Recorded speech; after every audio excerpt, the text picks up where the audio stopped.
hiki, naomba ukanitumie kama chombo, nisiwe sababu ya mwana kutopokea neno lako, bali Bwana nifanye nafasi ya kupitia wewe Mungu kwa ajili ya kubariki wanao na kuwafungua kwa ajili ya utukufu na uwezo wa jina lako.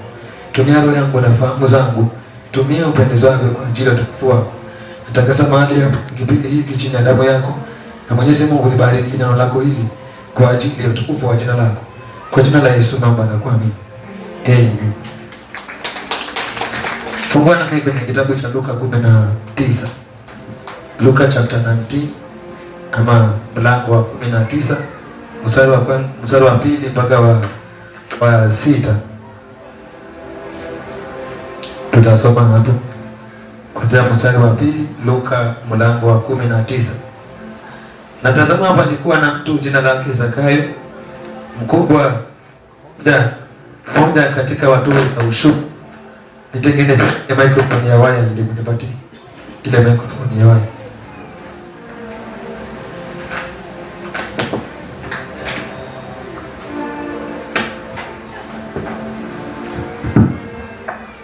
Amen. Wacha tuanze kwa mstari wa pili. Na tazama, palikuwa na mtu jina lake Zakayo, mkubwa mmoja katika watoza ushuru, naye ni tajiri. Huyu alikuwa akitafuta kumwona Yesu ni mtu ana namna gani, asiweze kwa sababu ya umati wa watu, maana ni mfupi wa kimo. Akatangulia mbio, akapanda juu ya mkuyu, apate kumwona, kwa kuwa alikuja kupitia njia ile. Na Yesu alipofika mahali pale, alitazama juu, akamwambia, Zakayo, shuka upesi, kwa kuwa leo imenipasa kushinda nyumbani mwako. Akafanya haraka, akashuka, akamkaribisha kwa furaha. Hata watu walipoona walinung'unika wote, wakasema, ameingia kukaa kwa mtu mwenye dhambi.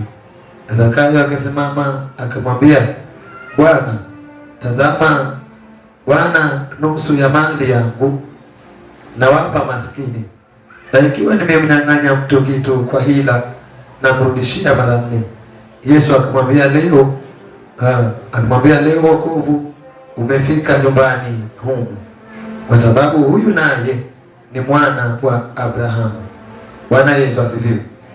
Nataka niongee kuhusu kizuizi cha mema.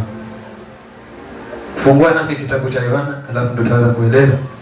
Yohana mlango wa 5 mstari wa 2 mpaka wa 8.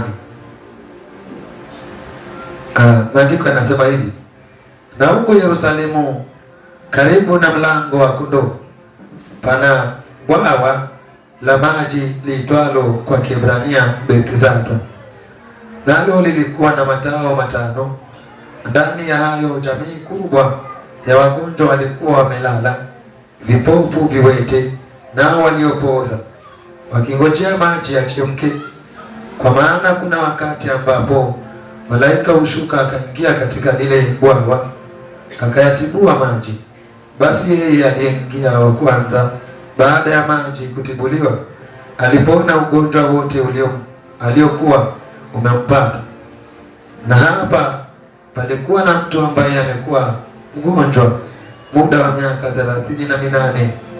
Yesu akamwona huyo amelala, naye akijua ya kuwa amekuwa katika hali hiyo siku nyingi, alimwambia, wataka kuwa mzima?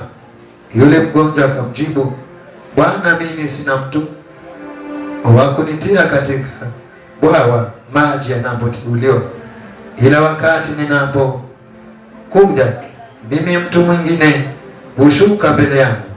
Yesu akamwambia, simama, jitwike godoro lako uende. Mara yule mtu akawa mzima, akajitwika godoro lake akaenda. Nayo ilikuwa ni Sabato siku hiyo. Bwana Yesu asifiwe. Nataka niongee kuhusu kizuizi cha mema ya mtu. Duniani hakuna mtu mdogo. Hapa duniani hakuna mtu mdogo duniani. Bwana Yesu asifiwe. Hakuna mtu mdogo, wala hakuna mtu aliyejaliwa kuishi kuteseka mpaka afa hivyo hivyo. Hakuna. Asifiwe Yesu. Hakuna. Na kila mtu ana mema yake aliyopangiwa naye na Mungu. Kila mtu ana nafasi yake aliyopangiwa na Mungu aishi hapa duniani, tena njema. Ndio maana kitabu kile cha Yeremia 29:11 Bwana akasema kwamba kwa maana ninayajua mawazo ninayomwazia mtu. Kwa hivyo kila mtu ana mema yake aliyopangiwa na Mungu aliye hapa duniani. Asifiwe Yesu. Kila mtu ana mbinu yake ambayo alipewa na Mungu, ambayo kupitia kwa mbinu hiyo maisha yake yanafunguka. Kila mtu ana nafasi yake aliyopewa na Mungu ya kwamba atabarikiwa kupitia kwa njia hii. Asifiwe Yesu. Narejelea tena, hakuna mtu mdogo hapa duniani. Hakuna. Wala hakuna aliyejaliwa na Mungu Muumba kwamba aishi kuteseka mpaka afe hivyo hivyo. Hakuna na hakutawahi kuwepo. Bwana Yesu asifiwe. Mungu alipoumba mwanadamu alimuumba kwa neno moja. Kwanza katika dhamiria ya mwanadamu alivyo, kutoka alivyo juu mpaka chini mpaka roho yake, mwanadamu aliumbwa kwa mfano wa Mungu. Bwana Yesu asifiwe. Ujue hivyo ulivyo, hata kama kuna mtu anakusonya, uko katika misingi ya mfano wa Mungu. Bwana Yesu asifiwe. Sasa katika mfano wa Mungu ambao upo ndani ya mwanadamu, aliyefanya kitu kwa mfano wake hakosi mipango juu ya kile kitu. Ni sawasawa na mzazi anapozaa mtoto, lazima huwa na mipango kwa ajili ya huyo mtoto. Asifiwe Yesu. Asifiwe Yesu. Akiwa ni mzazi wa kimwili, huwa na mipango kwa ajili ya watoto wake wale ambao wazaa. Na akiwa ni mzazi wa kiroho kama mchungaji, huwa na mipango kwa ajili ya watoto wake wa kiroho. Bwana Yesu asifiwe.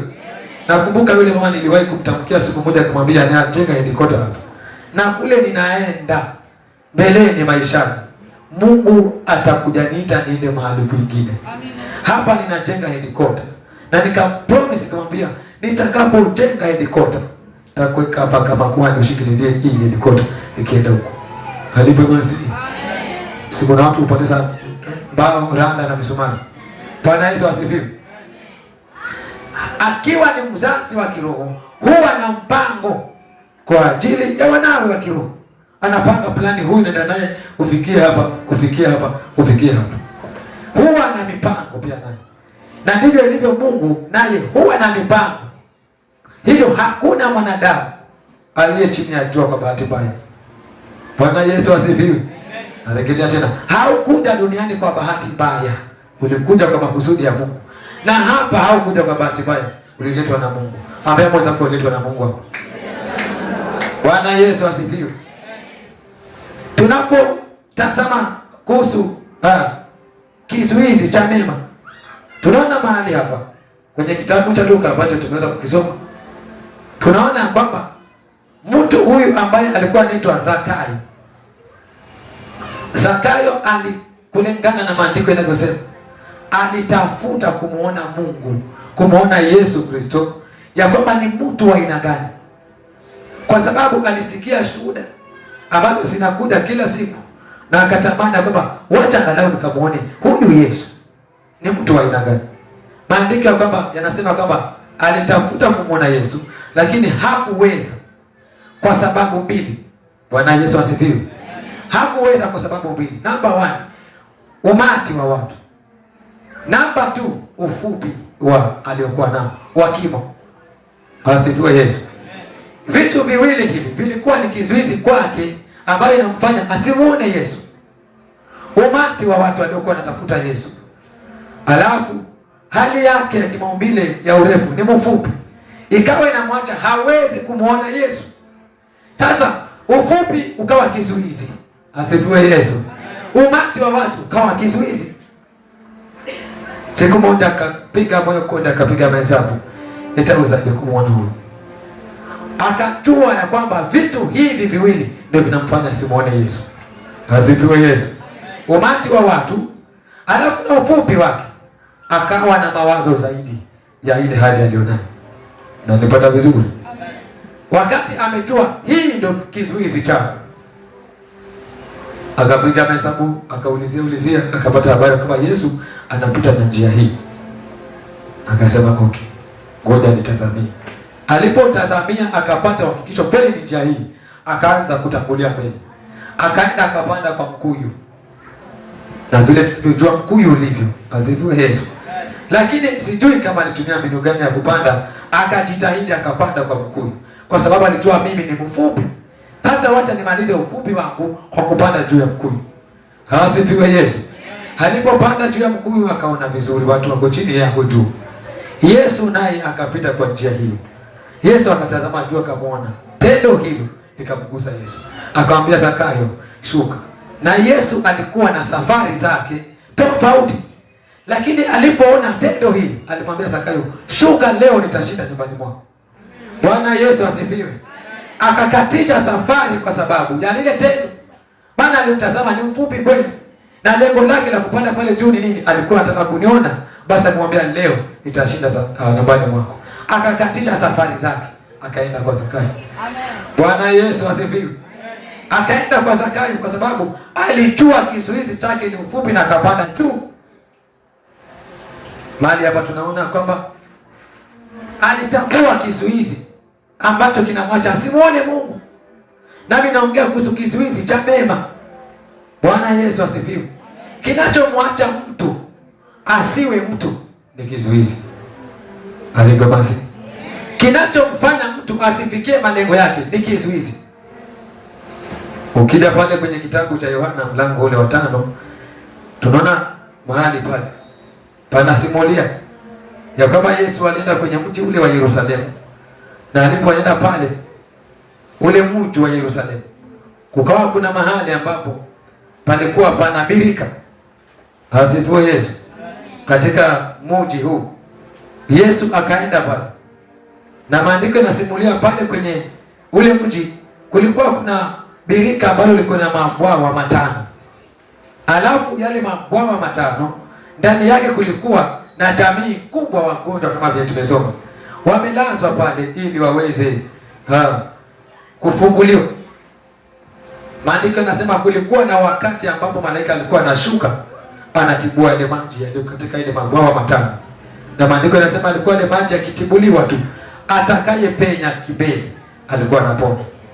Katikati halaiki ya watu kukawa na mtu mmoja pale amekaa pale for 38 years. Ako pale. Miaka yote amekaa pale. Ameshindwa kuingia wakati sizo ya miujiza ikifika. Yeye alikuwa anashindwa kuingia. Bwana Yesu asifiwe. Maana maandiko yanaposema kulikuwa na wakati ambapo malaika anashuka na tibua maji, ni kwamba wakati ilikuwa ni nyakati, ni season zinakuja za miujiza. Sasa zikifika zile season za miujiza, huyu kule kuondoka alikuwa anakosa nafasi pale. Kwa sababu gani? Kulikuwa kuna mambo yanamwacha akose kuingia kwa wakati unapofika. Bwana Yesu asifiwe. Tunaona kwamba jambo la kwanza, tunaona maneno haya alikuwa anamueleza Yesu. Anasema kwamba kila nikitaka kuenenda kuna mtu anakuja mbele yangu. Yaani tunaona kwamba alikuwa mtu anatumika kuwa kizuizi kwa maisha yake. Bwana Yesu asifiwe. Mtu anatumika kuwa kizuizi. Kila akitaka kuenda, watu ambao wanashinda pia na wao wanakuwa kizuizi kwake, kwa sababu wanaondoka mbio wakikimbilia kufunguliwa. Bwana Yesu asifiwe. Sasa wanakuwa kizuizi kwake. Akamwambia Yesu, hivyo ndo nimekuwa, lakini akaambiwa inuka, jitwike godoro lako na uende. Bwana Yesu asifiwe. Tusome mahali kwingine alafu tukiendelea na neno hili. Wafalme wa kwanza. Wafalme wa kwanza mlango wa 5 mstari wa kwanza tu.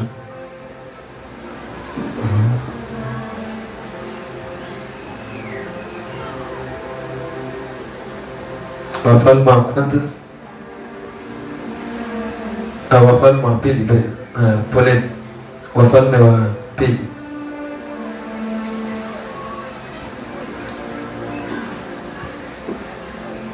Wafalme wa pili mlango ule wa 5 mstari wa kwanza tu.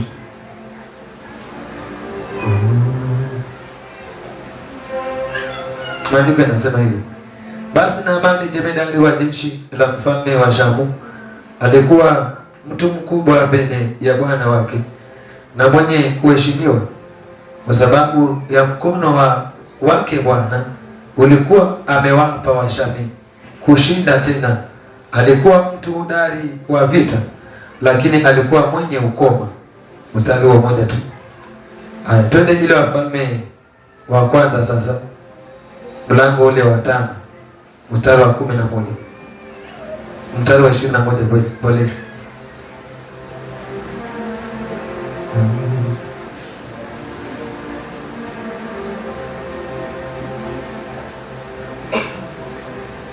Umeandika Wafalme wa kwanza 11 mstari wa 21 mpaka 25.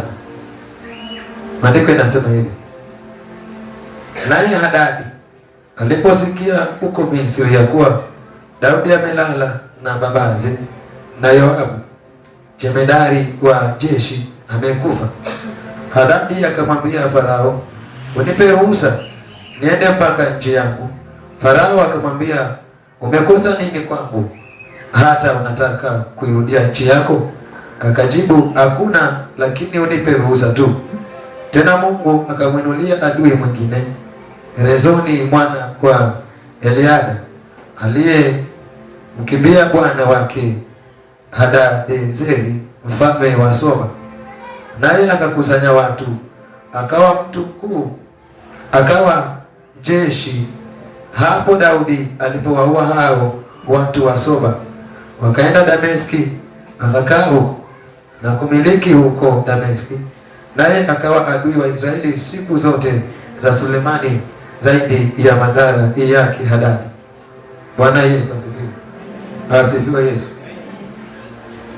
Tunaona kwamba tumesoma mahali hapa ambapo Naamani alikuwa ni mtu mkubwa, tena mwenye nguvu, tena hodari kwa vita, tena mtu shupavu ambaye ana historia ya ushindi katika kuwapa jeshi la Washami. Alikuwa amewahi kuwapa ushindi jeshi la Washami mara kadhaa, mtu mwenye sifa. Lakini maandiko yanasema kwamba katika sifa zake zote zile alikuwa na kizuizi katika maisha yake cha ugonjwa wa ukoma. Bwana Yesu asifiwe. Akawa na shida ya ugonjwa ukoma kama kizuizi kwa maisha yake. Hawezi simulia uhuru mbele za watu, ingawa ana sifa. Asifiwe Yesu. Ninapoongea kuhusu vizuizi, tunaona pia hapa kwenye Wafalme wa kwanza ambapo tumeweza kupasoma, tunaona kwamba mfalme huyu ama mtu huyu ambaye anaitwa Hadadi aliposikia tu ya kwamba Daudi ameweza kukufa, aliposikia habari hizo tu kwamba kumbe ameenda amelala pamoja na babazi, akainuka akaomba ruhusa aende huko. Bwana Yesu asifiwe. Maana ilikuwa Solomoni ameweza, hii inapungua amesikia. Asifiwe Yesu. Alikuwa Solomoni anatawala. Sasa alipokuwa anatawala, akasikia hizo habari na akapata habari ya kwamba Daudi ameweza kukufa. Akaomba ruhusa, akasema niruhusu niende. Akapewa ruhusa akaenda. Lakini alipoenda kule alikusanya jeshi kubwa, akawa mtu mkuu, na malengo ya kukusanya lile jeshi ilikuwa anataka kuwa adui kwa wana wa Israeli. Bwana Yesu asifiwe. Naongea kuhusu kizuizi cha mema ya mtu. Number 1. Vizuizi vinaweza zikawa mbalimbali katika maisha na katika dunia. Mtu anaweza akawa kizuizi kwako, akakukosesha usiweze kupata mafanikio ya maisha yako. Bwana Yesu asifiwe. Akakukosesha, akawa ni kizuizi kwako. Kwa mfano, mchawi. Mchawi siku zote husimama kama kizuizi kwa maisha ya mtu asifanikiwe, kwa mipango ya mtu asifanikiwe. Kwanza akisikia tu anaanza kuinuka. Bwana Yesu asifiwe. Anaweza akasimama na familia hivi mpaka akahakikisha amesabaratisha, akawa kizuizi cha hiyo familia, akawa kizuizi kwa upande wa kazi, akawa kizuizi kwa mipango ya watu pale kwa familia, akawa kizuizi hata kwa maendeleo. Mtu anaweza kutumika akawa kizuizi. Bwana Yesu asifiwe. Vile vile mtu anaweza akatumika akawa kizuizi mpaka kazini. Halimbe mazidi. Anaposikia promotion yako pale kazini na kwa bahati mbaya aweze kupewa nafasi ya kwamba aongee ama achangie katika kuinuliwa kwako, anaweza akasimama akasema huyu mtu hafai, wakati watu wamekuona kwamba unafaa kuchukuliwa kwenye ile promotion, lakini akasimama kama kizuizi. Kuna watu hapa mngekuwa ni wakubwa kule kazini, lakini mtu alisimama kama kizuizi. Bwana Yesu asifiwe. Asifiwe Yesu. Alipoambiwa kwamba unaonaje mtu fulani, unaonaje yule mama fulani kwa laini fulani, akasema huyo mtu hafai. Hafai kabisa. Kwanza ni mvivu, kwanza ni mjeuri. Mtu anaweza akasimama kama kizuizi. Nakumbuka wakati nikiwa nataka kuchukuliwa upande wa maintenance pale kazini, waliulizwa mpaka mafundi ambao walikuwa wako mbele ya maintenance, nami ndio nataka kupelekwa huko. Waliulizwa kadhaa, wakaambiwa mnamuonaje huyo kijana? Maana ni lazima wapate ushahidi. Sasa wakati wale waliopata nafasi ya kuulizwa, kuna wenye walisema hana shida, kuna wengine walisema achaneni na huyo mtu. Bwana Yesu asifiwe. Mtu anaweza akasimama kama kizuizi. Na ndio maana nimesema hakuna mtu mdogo duniani. Kizuizi kikiondolewa, mtu anamuona Mungu. Bwana Yesu asifiwe. Hakuna. Lakini mtu anaweza akasimama kama kizuizi, akapambana na wewe. Bwana alikuwa una bidii, mama wa watu, unafanya kazi ya PZ, tena umefungua biashara ya makaa pale, umefungua biashara ya viazi. Zile bidii akaamua nitamfilisisha huyu mtu. Akaja akatupa bomu, biashara ikaenda. Akakutupia vita kazini mpaka watu wakikuona na kuona si kitu. Bwana Yesu asifiwe. Mwambie mwenzako vizuizi zinaondolewa leo. Bwana Yesu asifiwe. Anaweza katumika kwa maendeleo, anaweza katumika akawa kizuizi na akahakikisha atakuwa kizuizi mtu, kwa sababu hata mchawi naye ni roho inakuwa ndani yake na inamtumia. Bwana Yesu asifiwe. Namba 2, mambo mengi yanaweza karushwa kwako yakawa kizuizi usiende mambo ya maana. Alibeba si. Unanipata? Ama kwa lugha nyingine, mchawi anaweza kukuona una maono makali sana, akakurushia hizi bizi. Sema bizi. Asifiwe Yesu. Akakurushia kuwa bizi, yaani udianga huku ni huku. Asifiwe Yesu. Anakupa mambo mengi mpaka unakosa kuconcentrate. Kwa mfano, mchawi anaweza akakuona kwamba huyu mtu ana maombi makali. Hadiga masi. Anaweza kaona huyu mama, huyu mzee, huyu kijana ana maombi makali. Alafu akijua hivyo atakurushia njaa. Hiyo ni namba 1, atakurushia njaa ukose kufuka. Namba 2, atakurushia shughuli nyingi mpaka hata ushindwe kule kufuka. Bwana Yesu asifiwe. Akawa kizuizi, akakutupia mambo mengi, unaona ndio sawa, unaendea ukiulizwa niko busy wewe, niko busy, mpaka hayo mambo yale ya sawa ukayaacha. Na mimi naongea na mtu hapa. Asifiwe Yesu. Akiongeleshwa mbona hivi? Niko busy. Anapewa busy ili asiconcentrate Kiswahili, ili asizingatie yale mambo ambayo yangemfanya akawa mtu. Bwana Yesu asifiwe. Yale mambo ambayo yangemfanya akawa mtu anapewa bumbuaza, anayaacha, anafuata mengine tofauti. Sasa yanaweza yakatumika mambo mengi kama kizuizi, ili usiombe, ili usiende ibada. Bwana Yesu asifiwe. Amen. Namba 3, madeni. Mchawi anaweza akakurushia madeni ili ya kwamba yale madeni yawe kizuizi usifanye jambo la maana hata moja. Maana amekuona na mipango mikali. Anakurushia roho ya madeni ya kupenda kukopa. Asifiwe Yesu. Anakurushia roho ya madeni ili zile pesa ziende kwa kulipa madeni. Ili ile mipango lionayo isifaulu, ibaki wimbo hata moja. Nashukuru Mungu, madeni itamuka mwaka huu, utafunguliwa kwa lazima. Asifiwe Yesu. Wana uwezo huo wa kukupa madeni kwa sababu wanaona huyu nikimwachilia atajenga mahali, huyu nikimwachilia atanunua ploti, huyu nikimwachilia atanipita. anaweza akakurushia madeni. Anakupa roho ya kupenda kukopa pesa. Ukisikia mahali kuna agent anauza pesa, ushafika hapa. Kama yule mama ameshuhudia hapa, amesema alikuwa anaacha ATM yake kwa gate hapo. Mamangu si wewe peke yako. Kuna watu hapa hivyo pia ni wao. Lakini nashukuru Mungu ambaye mtako kwa mahali pa sawa hapa. Ikiwa na madeni tafuta siku nione tu. Takupa njia ya kumoka. Halipe Yesu. Sasa wanaweza wakakutupia madeni, ile pesa unaipata. Yaani unalipa madeni mpaka inaisha yote. Ule mpango ulionao hapo kwa akili yako unabaki ni historia. Sasa wanaweza wakakutupia madeni kama kizuizi. Na hata leo naongea na mtu, kuna mtu alirushwa madeni hapa, yawe kizuizi ili asifanye la maana. Itamoka mwaka huu kwa jina la Yesu. Asifiwe Yesu. Utalipiwa madeni mpaka na malaika watakulipia tu. Hapa watakulipia tu. Asifiwe Yesu. Wana uwezo wa kufanya haya. Wanakupa muda mgumu wa kufikiria. Wanakupa muda mgumu, tatokaje hapa?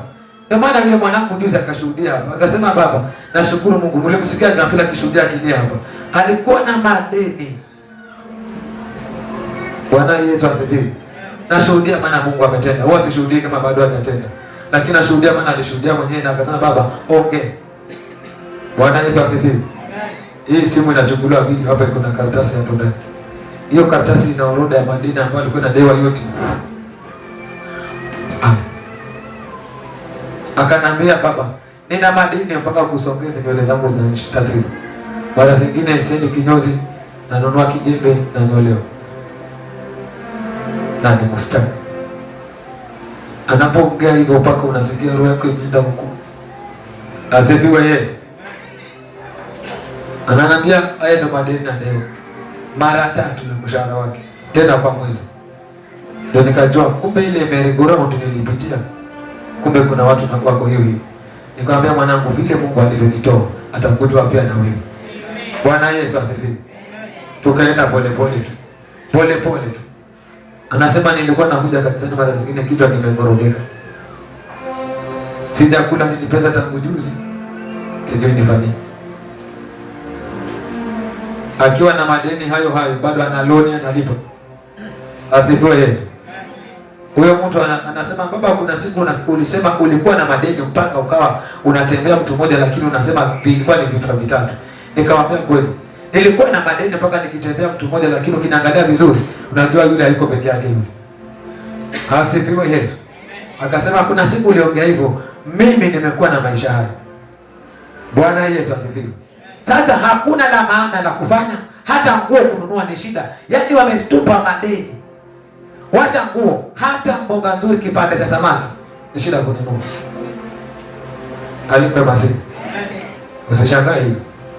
Nilipitia madeni mpaka omena nilikuwa na shida kununua. Alipe Yesu. Yule first born wangu yule tuliwahi kulisha Simba na chumvi alafu na maji. Kamulisha akawa hataki, nikamchapa. Baadaye nilipolala hata sijaibwa na usingizi. Nilihukumika wewe mpaka katoka na machozi. Nikamwakilia mkono akiwa mtoto mdogo hata yatambaa. Huwezi kumwambia pole, asikia aendelea kuongea. Kamwakilia mkono nikitubu. Bwana Yesu asifiwe. Paka omena kununua ni tamu. Paka njia zenyewe nafanya kuangalia nende na gani. Maana njoo nikienda na hita kukutana na mtu hapo. Sema mtu. Asifiwe Yesu. Sasa inabidi ubadilishe njia. Kwa hivyo nikamwambia mwanangu, yule Mungu aliyenitoa huko atakutoa pia na wewe. Bwana Yesu asifiwe. Hivyo wanaweza kukurushia madeni mpaka ya kama kizuizi kwako. Haufanyi lolote la maana. Naongea na mtu hapa. Mungu akufunike na neema mwaka huu. Yavunjwe hivi mpaka utolewe hapo. Asifiwe Yesu. Number 4, magonjwa yanaweza kama kizuizi cha mema yako. Yaani yakafunguliwa kwako kama tumaulete. Kila mwezi hospitali. Kila mwezi hospitali. Chemist mpaka umekabili. Hiyo fedha inaenda kule, haifanyi la maana hapo wangu. Mpaka watoto wanaangalia TV kwa jirani. Utanunua TV hivi kabla mwezi wa 9 kwa jina la Yesu. Bwana Yesu asifiwe. Ukiangalia nyumba yako mpaka unaona huruma. Je, na mimi mwanangu wao kuzaliwa uishi hivyo. Mungu akufungue. Bwana Yesu asifiwe. Yakatupa magonjwa mpaka hauna siku utasimulia uzima kwa mwili wako. Shukuru Mungu kwa mahali pa sawa, utapona kwa lazima. Bwana Yesu asifiwe. Asifiwe Yesu. Namba 5, rafiki. Rafiki anaweza akawa kizuizi cha mema yako, akasimama kama kizuizi, lakini akija kwako anakuchekelea. Nimekuona rafiki yangu, nasikia raha. Lakini akiondoka, kuna mambo fulani anazuia kwako. Hata akiambiwa kuna nafasi ya kazi pale, na wewe anajua unaweza kufanya hiyo kazi, hakwambii. Halipe Yesu. Naongea na watu hapa. Hakwambii na ni rafiki yako, akawa kizuizi. Anajua yule mama fulani anaweza ifanya ile kazi, hata asema we mpaka yule mtu ayasikie mwenyewe. Hapo kazini na ni rafiki yako, anaambiwa tutachukua watu kesho, na anajua una kazi na hakwambii, akawa kizuizi. Kwa upande mwingine, rafiki anaweza kuwa kizuizi wakati amekujua wewe ni nani katika roho. Pengine kwa hali nyingine aliwahi kufungua moyo kamwelezea mambo yako, huyo atalipuka roho ya kuwa kizuizi kwako. Maana utakapomwelezea hali yako, alafu atakompea na yake, aone si umesikia hapa, passport ilienda. Halipo Yesu. Passport ilienda kwa ujumbe ipeleke, akajua hao watu wanaenda wapi nje, na afunga hiyo safari. Mbali hivyo, wengine walipata wazungu hapa. Asifiwe Yesu. Walipopata wazungu wakajua uolewe na mzungu, wakati mimi kwangu bado na iweka loki hii. Bwana Yesu asifiwe. Halipe masi. Nasema ya kwamba rafiki, Bwana kuchagulia marafiki wa kushikana na wao. Bwana Yesu asifiwe. Akupe macho akumuona rafiki wa kumfuata ni nani. Na kama kuna rafiki amekuchukia, mwache na mapema vizuri. Usipate shida kukufuata. Na wala usiogope kutenganishwa na marafiki wabaya. Asifiwe Yesu. Wanaweza wakasimama wakawa vizuizi, wakakuendea mbio wewe. Na hakuna kitu kibaya kama rafiki awe kizuizi kwako. Kitambo ujue ameharibu mambo yako yote. Bwana Yesu asifiwe. Maana akija kwako ya kutolea jino mpaka lile la kuvunja mfupa wa samaki, unalitu.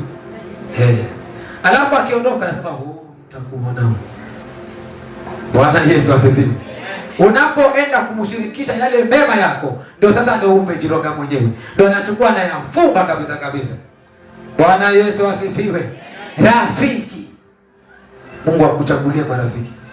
Fungua na kitabu cha Isaya. Tuone jibu hili ya kwamba mwanadamu, hakuna mwanadamu mdogo duniani. Kizuizi kikiondolewa, mwanadamu anamuona Mungu. Kitabu cha Isaya mlango wa 6 kuanzia mstari ule wa kwanza. Katika mwaka ule aliokufa mfalme Uzia, nilimuona Bwana ameketi katika kiti cha enzi kilicho juu sana na kuinuliwa sana, na pindo la vazi lake zikalijaza hekalu. Watatutulie hapo. Bwana Yesu asifiwe. Tunaona hapa kwenye maana ya maneno haya aliyosema kwamba hakuna mwanadamu mdogo duniani.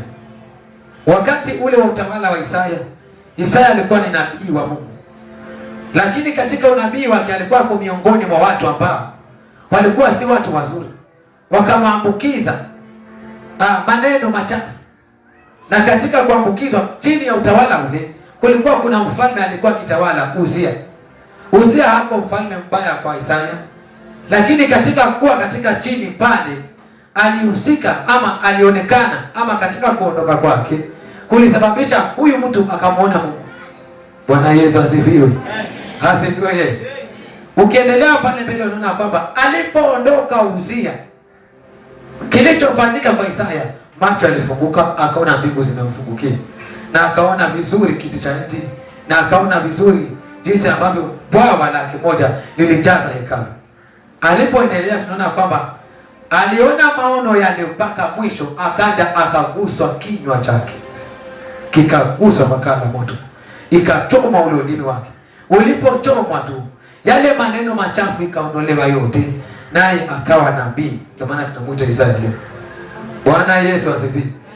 Baada ya kuondolewa kizuizi, akawa nabii. Unaweza ukawa una huduma ndani yako, lakini usipoondolewa kizuizi huwezi fika. Unaweza ukawa mtu ambaye mtumishi mkubwa wa Mungu, lakini usipoondolewa kizuizi, sema kizuizi. Asifiwe Yesu. Kizuizi ni sawa na vikwazo, vinasimama kuhitilafu kitu ama kuzuia kitu. Halimbe basi. Ushawahi mtu alikuwa anataka ku-apply kazi. Kuna mtu mmoja alikuwa anataka ku-apply kazi. Alipokuwa anataka ku-apply ile kazi kubwa, akaambia rafiki yake, mimi nenda ku-apply kazi kampuni fulani, nimepewa chance na apply hapo na kuna mkubwa ako hapo atanifanyia connection. Akaelezea rafiki yake. Yule rafiki yake kumbe hapo mahali alipatamani muda mrefu hajawahi ingia. Bwana Yesu asifiwe. Lile jambo likamuudhi rohoni. Alienda mbio ambazo alienda, akahakikisha mwenzake hakuingia, awe sawa na yeye. Bwana Yesu asifiwe. Kijana mmoja kule nyumbani alikuwa ako shuleni ako form 4 ile mwaka wa mwisho. Babake yule kijana ni Kenya polisi. Akawa anaambia rafiki yake na majirani zake wa mama na wazazi wa marafiki zake. Akawa anaisha kusema, madamu baba ni polisi, mimi nami nikimaliza kusoma nenda kuwa jeshi. Asifiwe Yesu. Akasema nitaenda kuwa jeshi. Anaongea pale watu na majirani wanasikia. Wale watu wakatumika kama kizuizi. Mmoja akahakikisha akasema, si ni kwa sababu babake ni polisi ndio atamhongea pesa aende kule. Akapigwa bomu ule baba mzazi akafa. Mwaka ule. Bwana Yesu asifiwe. Alipokufa serikali kaje kazika, alafu ukatolewa pale nafasi ya kwamba mtu akiwa ni polisi akifa, kunapewa nafasi ya mtoto wake mmoja aende kule bila hata chochote. Huyu naye akawa ni mwaka wa mwisho, akaambiwa huyo ndo tutamchukua. Bwana Yesu asifiwe. Kilichofanyika, kulitokea babake mkubwa pale, kwa sababu si baba amekufa, amebaki ni wamama na wazee, na zingine wanadharau wamama. Wakaamua kudharau yule baba mkubwa, akaamua kudharau yule mama ambaye amefiliwa na yule polisi. Akaamua kuingia kati kusema kwamba huyo mtoto ni huyu. Asifiwe Yesu. Sasa akaonyesha mtoto wake. Na serikali ilikuwa haijamshika kwa macho yule kijana kutoka siku ya mazishi mpaka amemaliza form 4. Akaamua na alifanya timing mpaka akafikisha mwaka umeshaisha, akachukua mtoto wake mwenyewe. Asifiwe Yesu. Na mambo haya mpaka hapa mtoto alifanyika kule Mtomoni. Bwana Yesu asifiwe. Akaamua kupeleka kijana wake, akachukuliwa mara hiyo hiyo. Alipochukuliwa mara hiyo hiyo akaenda kwa training. Huyu mama watu akaanza kuomba Mungu. Halipe Yesu. Akaanza kuomba Mungu. Akaenda kwa watumishi wa Mungu akaanza kuomba Mungu. Kile kilichofanyika, yule kijana aliumwa na kichwa kule kwa training akafa kule. Akarejeshwa nyumbani. Bwana Yesu asifiwe. Lakini huyu tayari alikuwa ametumika kama kizuizi, nafasi imekosekana. Lakini kwa sababu aliomba, mambo ikafanyika. Bwana Yesu asifiwe. Sasa kwa sababu alikuwa amekufa kule kwa training, wakati watu wakija pale, serikali wakaja vile vile pale, ndipo wakaja wakajua kumbe alikuwa si yeye, ndio wakachukuliwa yule kijana yule mama. Bwana Yesu asifiwe. Sasa ndio wakachukuliwa. Mwanangu, tunapoenda kuomba, amini Mungu, Bwana akuondolee kizuizi cha maisha yako. Bwana Yesu asifiwe. Bwana ngoi kile kizuizi kimesimama mpaka huonekani kuwa mtu. Umeng'ang'ana, kumbe kuna kizuizi kimesimama kwa anga yako. Umetafuta, kumbe kuna kizuizi. Akiwa ni mkono wa mtu utaondolewa mwaka huu. Bwana Yesu asifiwe. Ikiwa ni mtu amesababisha hadu, Bwana amuondoe kama alivyoondoa Uzia, Isaya akawa nabii. Simama na miguu yako. Asifiwe basi. Simama tunapoenda kwa maombi. Amini Mungu. Kuna watu mahali hapa, kuna hali muulizo nazo zinahusika na watu. Wamesimama kapambana na nafasi kwa maisha yako vizuri tena sana. Lakini amini Mungu kuanzia leo, kuna watu wamesimama kuwa vikwazo, vizuizi kwa familia yako na watoto wako. Wamesimama hivi kidete. Na wameshikililia kama ni lazima itakuwa hivi. Lakini haitakuwa hivyo kwa jina la Yesu.